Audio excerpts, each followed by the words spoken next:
place of decision, one of the biggest and perhaps the most important precincts in all of Iowa, right here at Drake University. I'm in the Knapp Center, where just a week ago, the PVP made a big appearance. By that, I mean Putin's vice president. His people trashed the wooden floor, which has made it a little more difficult for the actual caucusing that'll take place tonight, because they got to protect the wood floor because it was destroyed by his worshipers only a week ago. And why is it always that the few screw it up for the many? We're about, I would say, almost an hour before kickoff time, and standing before me is an enchanting young woman. Tell me who you are and where you're from and what your job is tonight.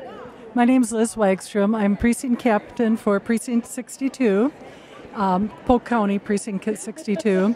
And my job is to try to make sure all Amy supporters get to an area where we can be counted, right, that we've got everybody's preference cards, that we try to look at those groups that don't look like they're going to be viable. We need 15% of the total attendance. And so for those candidates that don't look like they'll be viable, we try to convince their supporters that we're a great second choice. So you've got to survive the first choice to be able to make your case to be in the second choice. Is that correct? Correct. There is a way, if we're not viable in the first round, if we could pick off enough new support from those who are not in a viable group, we could become viable the second round. What you're saying is there is a way for you to kind of survive. It would sure be better if you get viable the first round, right, but after the first alignment, there will be a 20-minute realignment. So people who have been sitting in a group that is viable can't leave that group. They're done. They're done. But if you have people who are sitting in a group that didn't get all the votes they need, they could join together and create a viable group. So you might be looking at where, maybe let's just get real here, where some Yang supporters are. Steyer. You got Steyer, and those are people that are going to be, they could be sitting, they could be holding, especially in an important precinct like this, they could be holding Amy Klobuchar's political fortunes right here in this room tonight. They could be really important, and as I've been talking to them, a lot of them keep saying, we really like Amy.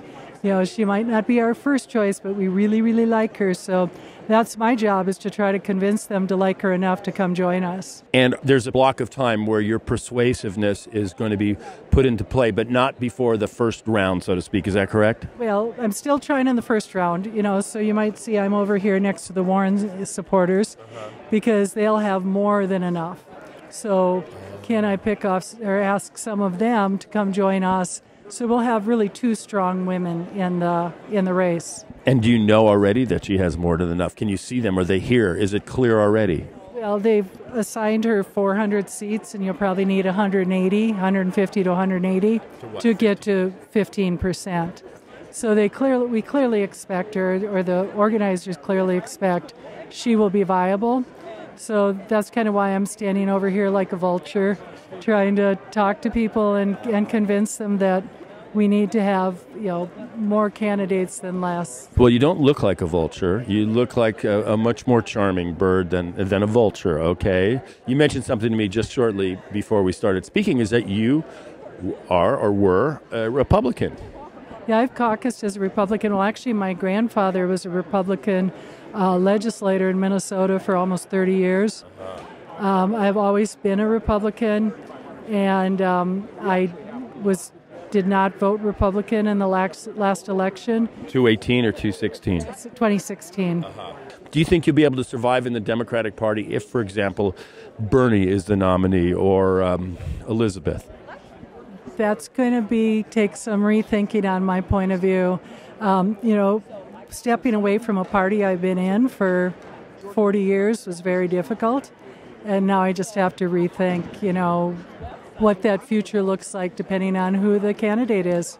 Like I said, the Republican caucuses, we just went in and wrote names on a piece of paper, and none of this jockeying for viability went on. So to me, I'm learning a lot, and hopefully we'll end up where we need to. It's really a much more dramatic experience than, anything that I've experienced, in the privacy of a ballot box. Well, in 2008, my daughter is at the University of Iowa. She was caucusing for Obama.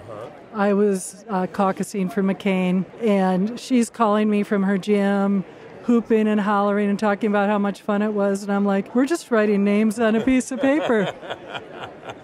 Well, now you're going to get some of the fun that your daughter had. That's it. Wow. Well, enjoy the night and do your job. I like Amy.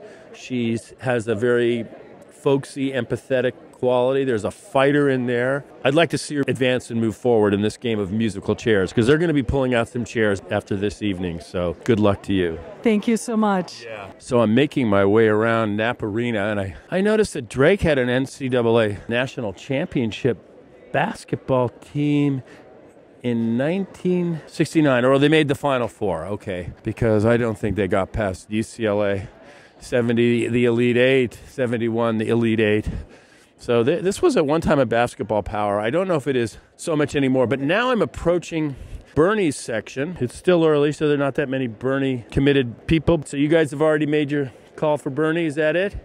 I'm an ambassador, and I'm trying to solicit people to caucus with us, and also if we're not viable, we're trying to get other people or other groups that are not viable to join us so that we can become viable. Right.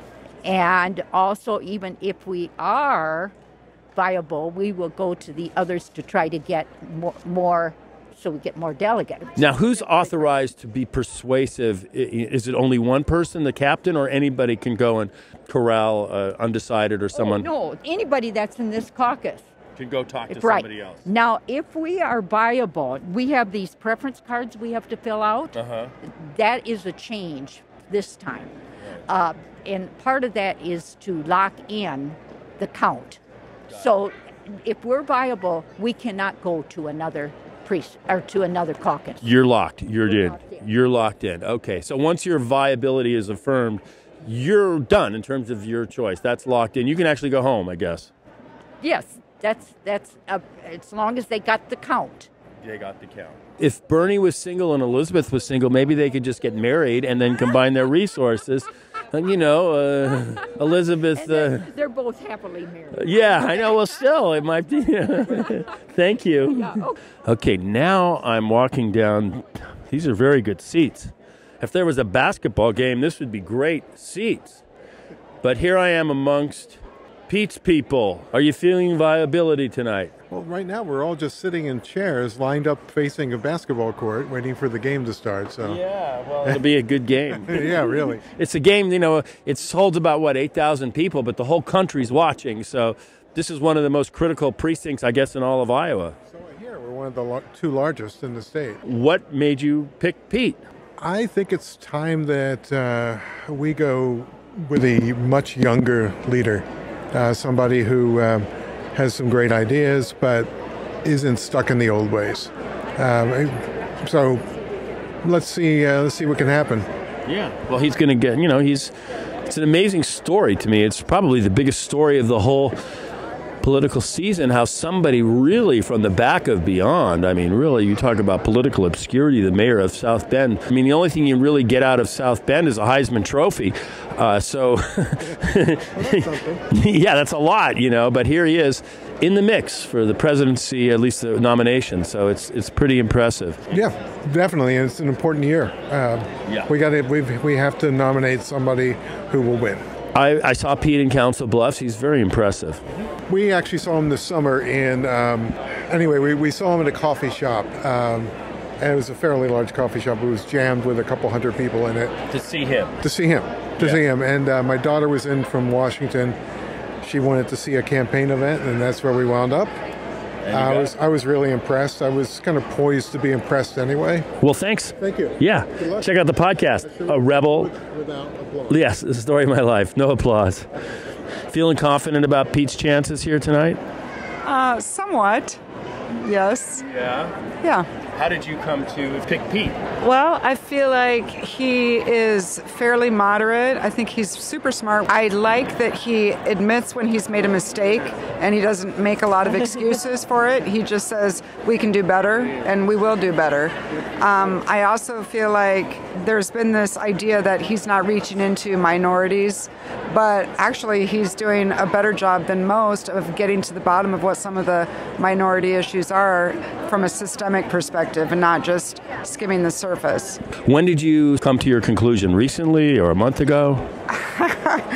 I've been vacillating back and forth for the last 3 weeks, and even this morning I wasn't sure who I was going to caucus for. And I don't think he'll come in the top bit tonight, but of all the people that I would hope that would fight against Trump, it would be him. He would be my number one choice. And so I have to go with who I really want to win the most, and Pete Buttigieg is it. So actually, as I was walking in here, I made my decision. And how did he close the case for you? He's the smartest one out there, and I think he can beat Trump, which is like one of my most important things. And he's right on the issues. He supports women's rights. He supports everybody's rights, as a matter of fact. And I think that's what I like about him. Okay. And he's smart. Yes, and that's an awesome alternative to the current occupant of free federal housing at 1600 Pennsylvania Avenue. And you, sir? Well, I think it's probably maybe 4 or 5 months ago. You decided it before I did? I think so, okay. But I think, well, the first thing for me was when I found out that he learned Norwegian in order to read the writing of a writer he was impressed by. But I think also the first debate, he gave the best answer about what was the number one priority, and that was to fix our democracy. He's withstood all the other challengers in your mind, and he can match up so well against Trump. Trump can't. There's nothing he can go after him on because Pete's just so much smarter than him and so much calmer and articulate. And you, sir, when did you come to the decision about it? Probably the first time. We've heard him speak a couple times. Probably after the first time, actually, I was convinced. Like June of 2019. Yeah, so he's been kicking around here making his case. This is his night. I mean, he's been making the case. He's had the time and the resources to really focus on Iowa in ways maybe that some of the others haven't. This is a big moment for him. Yep. Oh, definitely. I think he'll at least finish in the top 4. I feel like this is kind of a game of musical chairs. They're going to pull a chair out tonight, and somebody's going to have to leave the circle, and we don't exactly know who that is. But I think Pete will live to fight another day. I think the person who's really on the bubble is up there in the upper right corner, Amy. Yeah, I mean, if she doesn't cross a certain threshold in a neighboring state as a U.S. Senator, it's hard to continue. She's our second choice, actually. She's our number 2, actually. She's your number 2. I liked her. I don't think I think Pete's going to clear that base threshold and you won't need to move. But I don't know anything. I like Pete's demeanor. He's so calm and reasoned. I haven't ever seen him flustered or angry or... You almost get the impression he's been rehearsing for his run for the presidency since he's been 5 years old. I mean, the guy, it's like he does... I edit a lot of audio. I'm forever, and especially for myself, extracting and editing out ums and likes and pauses. He doesn't have any. It's amazing. Think of how he can flummox the orange one. I call him the PVP, that's Putin's vice president. You know, for a comedian, he's been a godsend. I mean, the guy before him, I mean, he never did anything. I mean, I don't want to sacrifice my country for a ton of good jokes, but it's relentless. I can't keep up with the imbecility and the bombast. That, you know, I'm worn out by it, honestly. I think everybody is here. Everybody's Yeah. You know, there's something else about Pete is that, you know, he's gay and he seems very comfortable in his own skin. I'm sure he must have been very tortured, you know, for a lot of years. But his spirituality is evident, and it's very encompassing. And I like how he stood up to the Christian right and all of their accusations and so forth. He hasn't backed down. He tells his personal story and his spiritual relationships, and it's good. The price of ignoring who you are is higher than the price of being who you are. So you might as well be who you are. You know, we all get dealt different cards. Just play them. Life's so much easier. Thanks a lot, folks. You bet. Yeah. I'm moving now from the Pete contingent to the Amy Klobuchar contingent here. And the Amy people are here, and they're looking confident. Where are you from, sir? I'm from Des Moines. We have to be from Des Moines. We have to be registered in this precinct. You are. And yeah. You've made your call for Amy. When did you make that decision? About half an hour ago, frankly. I've been worrying for months and back and forth. And you know, it came down to Amy and Pete, and I could really be happy with either of those two, and I'll be happy with any of them. Especially when we look at the alternative. I expect the alternative will be far worse than any of the candidates that are here or the ones that have dropped. We've had a great slate. There's some good people that aren't here still. I miss them. Is this a bellwether precinct? So goes Precinct 62, so goes Iowa? I don't think we have any reputation like that. Okay. We're just big. That's why we're here in a basketball arena. Right. There's a bigger caucus in Johnson County and Iowa City, but this is the biggest one in Des Moines, so that's why the press all comes here.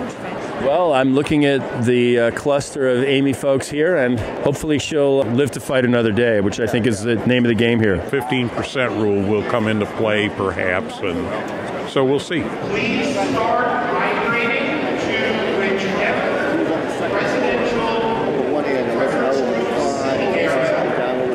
So I'm here now in the Joe Biden section. It's not that big a section, but it's well attended. There's still plenty of seats available. The crowd skews a little bit older. How are you today? Quick question, when did you decide for Joe? Today, a week ago, a month ago? Well, I decided for Joe in 2007 when I supported him then. And you've been holding on since, right? Well, I kind of thought he'd be back around, yeah. Yeah, well, the presidency has been something that he's been looking at for a long time. Yeah, he has, and I think he has the experience. But I back anybody who is the candidate. Make no mistake, I want to defeat Donald Trump. There's one candidate I've actually spoken to on a one-on-one level many years ago was Joe Biden, and you couldn't help but like the guy. He's a very likable person, but beyond that, if he had the time, he would sit down and explain everything to you. And I had one opportunity like that for about an hour when he had free time, and he really does have a depth of knowledge. I think he's the right person. I think he's a serious person about getting the job done. And, he is likable. And I think that some conservatives really would like him, too. I think he is that candidate that can bring some people over. When did you have a chance to talk to him? Oh, it was during the 2007 caucuses here in Des Moines. And he had some free time. Sometimes candidates have a little free time. He was in the office. I was volunteering. And so he sat down and just started talking to me. Now, as I'm trying to recall, I don't think he got out of Iowa. I mean, I don't think. Well, I think he had a presidency in New Hampshire, but they pretty much called it after that. When you have all that money coming in, I mean, between Obama, Clinton, and John Edwards, right. Those were the three, and they just had a power machine like it was nobody's business. I mean, you're talking tens of millions of dollars that they threw in there. And that was very difficult for any other candidate to get through. Right, and if you're a U.S. senator, as he was at that time, you can't run a vanity campaign. If it doesn't make sense, if the numbers don't add up, I think you have to preserve your sense of realism, and you have to take it on the chin and sometimes walk away. You do, but the fact of the matter is he spent maybe a couple $1 million in Iowa or something like that, and the way we look at it is he came in second place. I live in California, and the voting is such a private matter. You go into a private booth, and nobody's watching, and you puncture a paper ballot. But this is a social event. I mean, you see friends and other people like, what the hell is he doing over there? Oh, I saw her on Tinder. She didn't swipe left. You see, it's social. It looks fun. Well, there is some fun to it, although it can get a little dicey at times, but nobody throws anything. No spitting or kicking allowed. Well, I heard that Iowans are famous for, the great wrestling team. So will be people putting people in half Nelsons and headlocks and dragging them to their section? I wonder. No, but here we accept also Boilermakers are allowed afterwards. Okay, cool. Well, thanks for the chat. I appreciate it. When did you make your decision for Joe? Driving down here tonight. Oh my God. Yeah. I think he might be the most able to beat Trump. And that's sort of my number one thought. And sir, when did you make your decision for Joe? Oh, a long time ago. Before Joe was born, or years ago?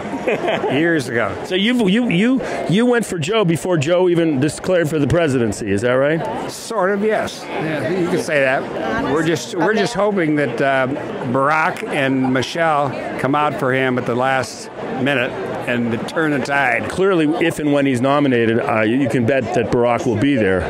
Yeah, I mean before that. So everybody will do that. Yeah. I mean, I'm talking when it makes a difference. I think if it comes down to like a Bernie or Bernie and Joe, I would expect Barack to step forward. I would hope he would weigh in at that point. Yeah. Yeah, that would be critical. Yeah. Who are you with?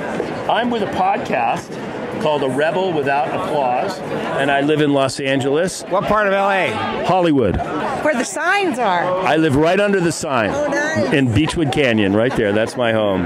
Yeah. Real people that live there. Yes, I'm one of them. There you go. You look pretty real. Yeah, well, I'm real. So, well, thanks for weighing in. Okay. And you are? Grant Rogers. And you are I'm a Warren Precinct leader. I'm not a precinct captain, but I'm on the leadership team. Now, in charge of persuading voters. So when do you start the act of persuasion? Once that first count occurs, you're going to go out and... Yeah, even before. We've been trying to talk to folks as they come in the door and welcome them and, encourage everybody to have a fun caucus and, see if they're interested in supporting Senator Warren. And have you been able to headlock or half Nelson anybody into your caucus group? People are coming in pretty fast, and it's like, here's a sticker if you're supporting Senator Warren, that's about it. But, I think that just any FaceTime they can see with, supporters energizes and helps. Yes. So, yeah. So the rubber will really meet the road for you once that first count occurs, and then you'll really see who's out there and available. Yeah, I think that's right.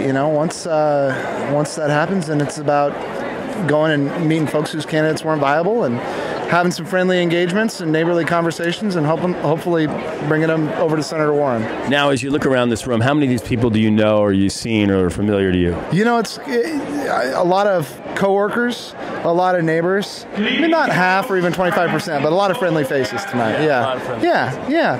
I saw Elizabeth yesterday in Ames. She was quite persuasive, and it was nice. She doesn't look like she's 70 years old. She looks like she's 50. She's a charismatic leader. Yeah. I'm excited. I'm excited to elect a brilliant female president. Yeah. So that's my pitch. That's why I'm excited. Good. Well, thank you for your input, man. I appreciate it. So now it's 2 minutes after 7, and the folks here are settling into their various respective sections. To my left is a very full Bernie section. In the middle, there's a very powerful contingent of Buttigieg, and Klobuchar's section looks very strong, almost filled. And off to the left in the far corner is the Biden crew, and in the middle is Elizabeth Warren. To my right is a smattering of Tom Steyer voters, and in all likelihood they will not clear the 15% here, and they will be asked to move to another candidate, assuming they don't reach 15%. So we're settling into what looks like the first round in the Caucasian caucus. 500 people. That's how many people from around the world have come to your neighborhood precinct to watch this call. Did you listen to the podcast? Did you get it? I sent the link. So the tabulation is going on. I'm right in front of the county caucus secretary who's doing the tabulation on the cell phones. They're looking at the numbers on a yellow legal pad. So it's old school. A little technology and just pencils and numbers. I see 849 and 124. I believe we have consensus. The head count in the House is 849. So that number 849 is the total, the baseline. Doing the caucus math and rounding up, viability is 127. So 127 is the floor. In order to get any delegates and to be viable and get delegates, each presidential preference group must have at least 127. So, now, with that being said... So the baseline is 127. If you have that number, you can move on. If there's anybody who may not be in their preferred presidential preference group seating area, right now is Anybody who's uncommitted or not sure and they want to make that choice now, please do that. I'm giving you 3 minutes. 3 minutes. So, 3 minutes of grace time for people to finalize their decision. If indeed they're not sure or if they had a change of heart, this is the moment where they can move sections. And I'm not seeing a lot of movement. Some people are waving others back to their group, but right now these groups look pretty stable. And here we go. Hopefully, everybody who is a registered caucus voter, who might be standing behind the gates there, get into your preferred presidential preference seating. So the counting has begun. Nobody's allowed to move on. They've made their choice, and now the counters are doing their work. There's people standing over in Mayor Pete's section with their preference cards, and they're being counted row by row. Each row stands up, and then they're counted. And they're working their way up the grandstand, as it were. This is where the rubber meets the road. It's a very exciting moment if you're an American. And it's a privilege for me to be here to see this up close. So I have to be prepared for all contingencies. Jeff is prepared for all contingencies. All right, guys, so a couple more minutes and we'll know. So Jeffrey Getz is the county chairman, and he's navigating this incredible exercise here. The counting is going on. And there's Katie Tour from MSNBC. She's making some of the same observations I have. The Warren folks are waving. Over in the far corner there, you can see the little Tom Steyer contingent. And then over here, the Bernie folks are waving their hands as the MSNBC camera crew is giving them their moment in the... And then in the center, Pete Buttigieg's people, they're being counted. You can hear the cheers. That's for Pete Buttigieg. And then in the corner, Amy Klobuchar's faithful. And the Amy Green are there. And I'm now angling over. It's an older group. And guess who they are? They're for Joe Biden. And they're being counted too. The counters are there. And they're holding up their preference cards. And all this is being tabulated. And it's really exciting. There will be a break between 15 and 20 minutes where non-viable votes can be enticed to join. Now, those that are considered non-viable, that means they didn't achieve a baseline of 15%, and those are the people that will be moving into other sections, and that's when the persuasion will really begin in earnest. As I sit here in the press section, and I'm looking at this spectacle of all these citizens expressing their preference, there's something really beautiful about it. All the effort that these candidates put in, the money that they spent driving across the state back and forth, making their case to voters. This is the moment that it all comes down to. So basically, they're doing the counting, and all these, the folks here, the registered voters, will be filling out a preference card. If they don't reach a certain number in their preference, then they're free to be persuaded and move elsewhere or leave. They're not necessarily obligated to go to their second choice, but that's where the convincing and all that stuff really begins in earnest. Now, if the candidate gets more than the 15%, then those that made that choice are obligated to stay. They can't be persuaded or moved if indeed their candidate exceeds that 15% floor. Then that's their vote and they've been counted. But if not, they're free to move and find another home. So that's the basic gist of it. And right now they're just counting the first go-around. And this is administered by the Polk County Democrats, and we're waiting on those results. You know, it's not like you need to be nervous because you can see the results. I mean, you can see the crowds. You have an idea of who's done the best. But the official numbers will be coming out shortly, so we'll see how that plays out. So I have to be, as they say, I have to be as pure as Caesar's wife. You're the only one entitled to a secret ballot. That's right. Okay, well, we'll respect that privacy. Which press are you? Which press are you? I'm with this podcast, A Rebel Without Applause. Pronounced Getz. Getz, Jeffrey Getz. What a pleasure. Pleasure. Really enjoying this. So folks are just waiting here the counting is happening. But, you know, there's a visual. You can get a sense of how this thing is going to play out because you can see it. The major candidates are pretty evenly represented. The only surprise for me is that the Bernie group, like I said, looks a little lighter than I thought. I don't know if that's going to be reflected across the state. But if you're going to draw conclusions from what you see, I would guess that Warren, Biden, Klobuchar, Buttigieg, and Bernie will move on to New Hampshire. If the Knapp Arena caucus is any indication of the rest of the state, that would be my observation going forward.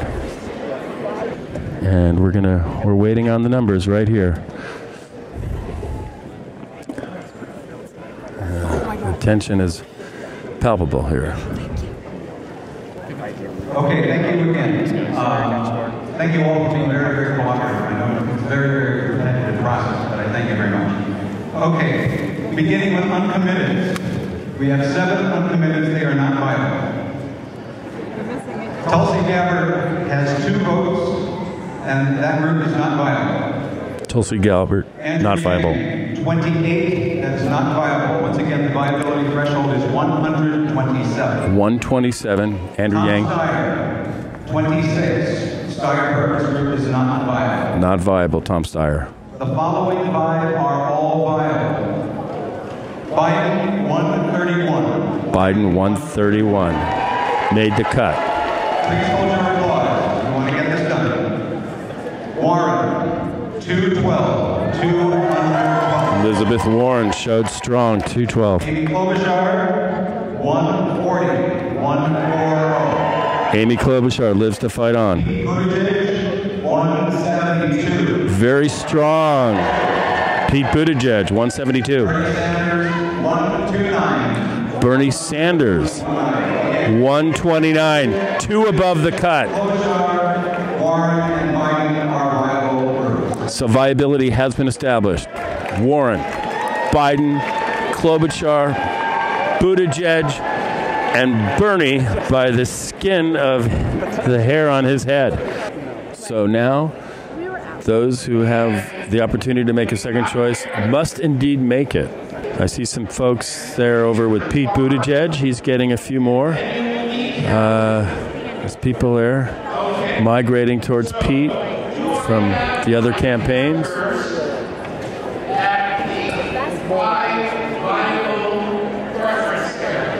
So the final preferences are now being made. Just visually, it looks like Pete's getting some fresh arrivals. I don't know about Bernie. It's hard to tell. How are you? It's really exciting to be here, you know, at ground zero, you know, where the rubber really meets the road in democracy. Yeah. Or what's left of it. I was just saying it's not totally democratic, though. In what way? Well, we're here at a stadium where there's a lot of stairs and not a lot of access for people with disabilities. It's 7 o'clock on a Monday night. If you work the night shift, you can't get here. If you've got kids that need to be fed and put to bed at a decent time, you can't be here. If you have a felony conviction, you can't be here to vote. Even if you've served your That's an Iowa law, right? It's an Iowa law, but it's all over the country, really. We had 6.1 million people disenfranchised because of felony conviction laws. It's just, the counting is weird. Where are you from? Detroit, where everything's normal. I'm from LA, where everything's normal too. So, well, I don't know if those are issues peculiar to caucusing, but they're more peculiar to there's an American problem. But there's something really cool about just the social event of this happening. You know, we're not doing it in the privacy of your voting booth. You're accountable not only to your vote but to your neighbors, and I think there's something cool about that. Where are you from? I'm from Detroit also. Okay, so we got the Michigan contingent here. When's your guys' primary? Soon. It's in March, I think. And are you working for Canada? Are you here with the media or just? I'm here with a group of kid journalists who are learning about the process. It's hard to teach kids about politics and civics and citizenship from a book. So they come here and they meet with candidates. Candidates give them the time of the day. They answer their questions. Yeah. They feel empowered. They talk to voters about the issues that they care about. They come to the caucus and see how it works. It's beautiful. It's hands-on. Yeah. And we're creating engaged citizens by giving them an experiential educational opportunity. It's also visual, you can see it. It's cool. It's so great. Wow, cool. Yeah. All right. Thanks. All right, everybody. Now, all caucus you're in a non-viable preference group, please make your decision and take a seat next to, not in the same row, almost empties here, take a seat next to your preferred preference group. So there's 100 folks now that are up for grabs, and everybody else actually is pretty much free to leave. They've been accounted for, and they can't change their mind. And that's how a caucus works, folks. First round, second round. So the people that are the unaligned, unviables are now making their decision, and they have a few minutes to do that, and then we'll have a final tally. Please migrate right now to the preference area of your second choice.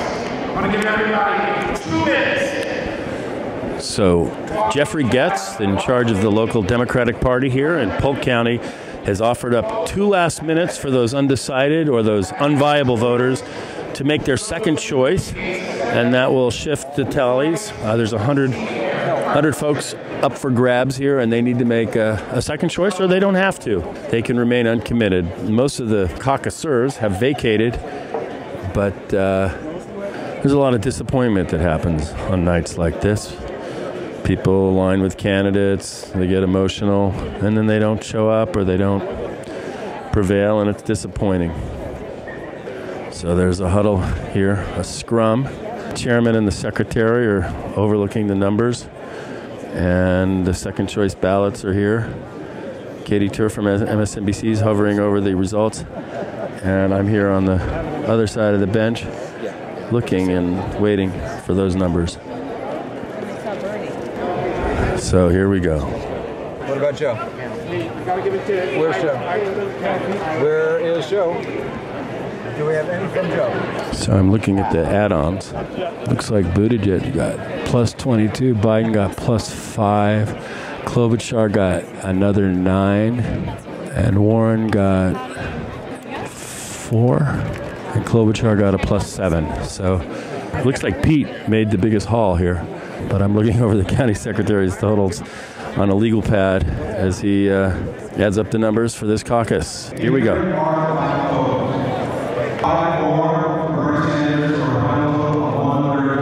134, 5 plus 5 for Bernie. 22 more for Pete, a 194, very strong showing. 9 more for Amy. Elizabeth Warren, the winner in this precinct, 15 more, 227 total. It's in the books. The second preferences have been tabulated. This is the final counting. A math major is helping everybody with the final percentages and accounting and how that works out delegate-wise. I'll show you here. So 134, yeah, this is confusing though. Very much. Yeah, 134 times 19 divided by 849. That's 2.99. You round up to 3. Wait a second. Say that again because it's 2.9988. Give me the totals again, please.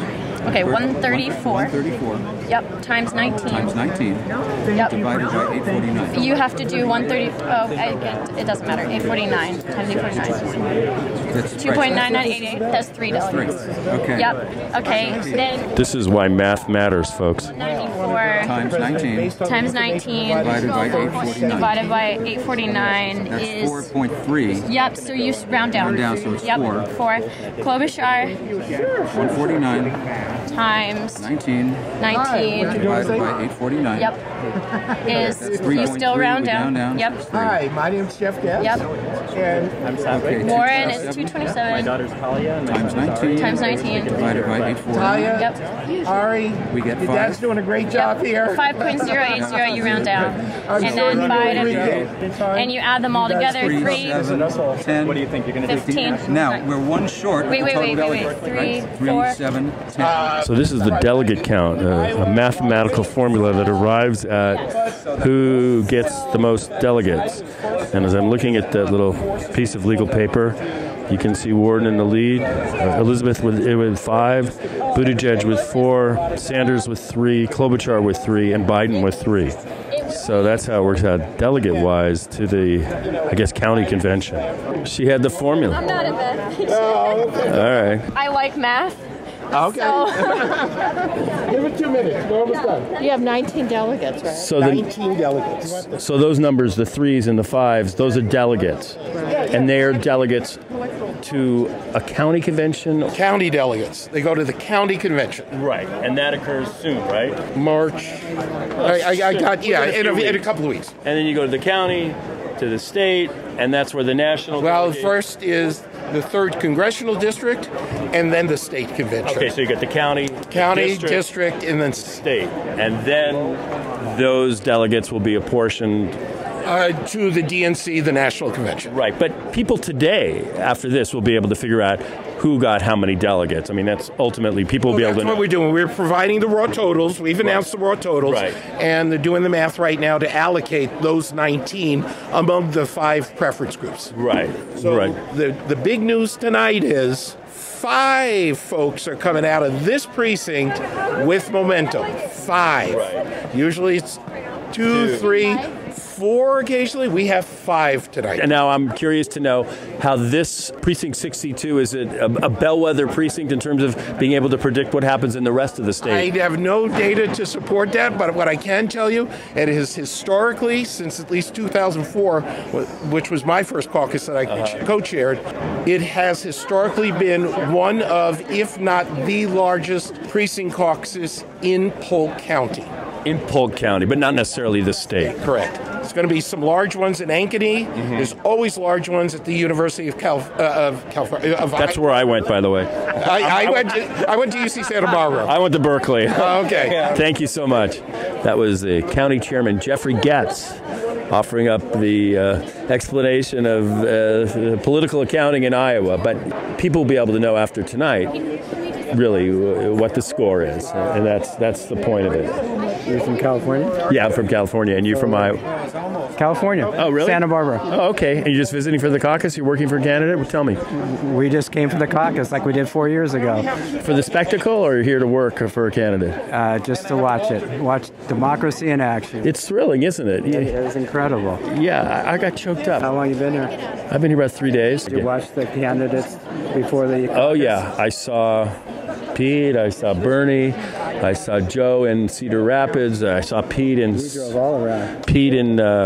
Council Bluffs, Amy, not too far from here. I saw Elizabeth in Ames, which is the home of Iowa State, so I've been driving all over the place. Stay in touch. Stay in touch. See you in 4 years. All right. Any surprises? You know, I had no idea what to expect. Me neither. The fact that Biden and Sanders, who are like number 1 and number 2, kind of were the least vote getter. Also, this is a very liberal precinct, so it's maybe not totally representative of what you're going to find throughout the state. It's like trying to observe a war from a foxhole. You really don't know what's going on from one precinct. But I was surprised that Bernie, in a precinct in a big college, was eclipsed by Elizabeth. I mean, there's no disputing that. Yeah.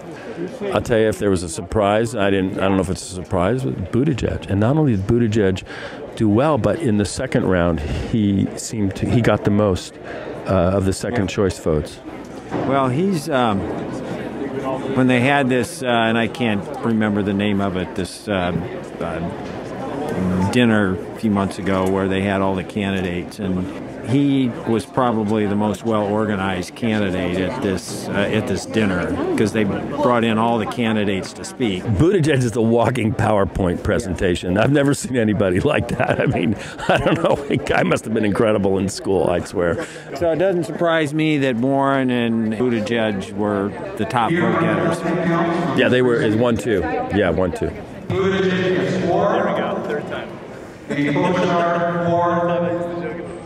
Elizabeth Warren 5, Joe Biden 3. So 19 delegates going to the county convention, and it's basically a cluster of 4 between 3 and 5.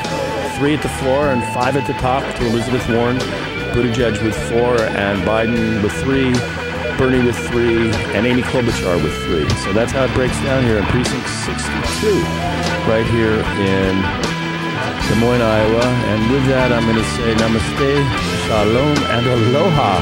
from the Caucasian caucuses here in Precinct 62 in Iowa. Namaste.